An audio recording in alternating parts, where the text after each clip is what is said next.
Math ইনফিনিটিতে আপনাদের সবাইকে স্বাগতম।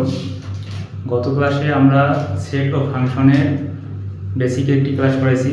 আজকে আমরা সেট ও ফাংশনের 2.1 অনুশীলনীর কিছু অঙ্ক সমাধান করব। 2.1-এর 1 নম্বর যে কোশ্চেনটি রয়েছে সেটি হচ্ছে নিচের সেটগুলোকে তালিকা পদ্ধতিতে প্রকাশ করো।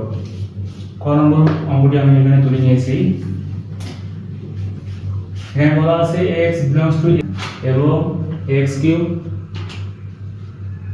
লেস দ্যান 130, অর্থাৎ এখানে সেটটি যে রয়েছে x এর উপাদানের x এর উপাদানগুলো হবে x belongs to m, অর্থাৎ x এর উপাদানগুলো হবে স্বাভাবিক সংখ্যার উপাদান। আমাদের স্বাভাবিক সংখ্যা হচ্ছে 0 1 2 3 4 আফটার দরজা প্লাস ইনফিনিটি।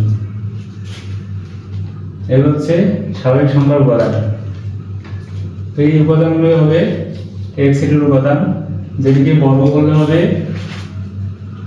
9 এর থেকে বড়, আর যদি আমরা সেটাকে ঘন করি তাহলে 130 এর থেকে ছোট হবে।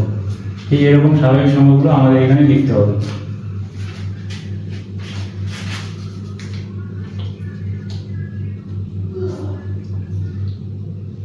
তা আমরা যদি এখন 1 এর উপরে বর্গ করি তাহলে হবে 1, আবার 1 এর উপরে যদি কিউব দেই তাহলে হবে 1, 2 এর উপর বর্গ করলে হবে 4, 2 এর উপরে কিউব দিলে হবে 8, 3 এর উপর বর্গ করলে হবে 9, 3 কিউব দিলে হবে 27, এরপর 4 এর উপর বর্গ করলে হবে 16, 4 এর কিউব করলে হচ্ছে 64, এরপর যদি আমরা 5 এর বর্গ করি তাহলে হবে 25, আর 5 এর যদি কিউব করি তাহলে হবে 125, এরপর যদি আমরা 6 এর বর্গ করি তাহলে হবে 36, 6 এর কিউব করলে হবে 216। দেখেন আমাদের শর্ত এখানে বলা আছে বর্গ করলে 9 থেকে বড় হবে। এরকম স্বাভাবিক সংখ্যা আছে কি বর্গ করলে 9 থেকে বড় হবে।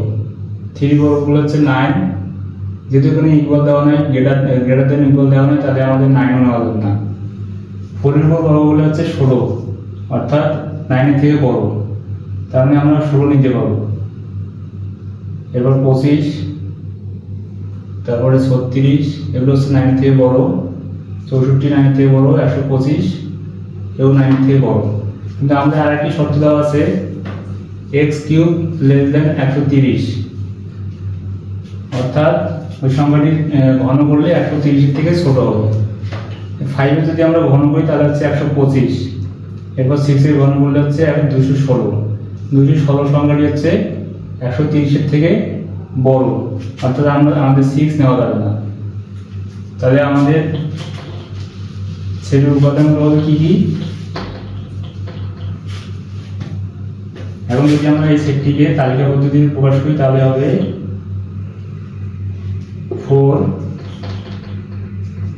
5 6 হবে না, 4 এবং 5।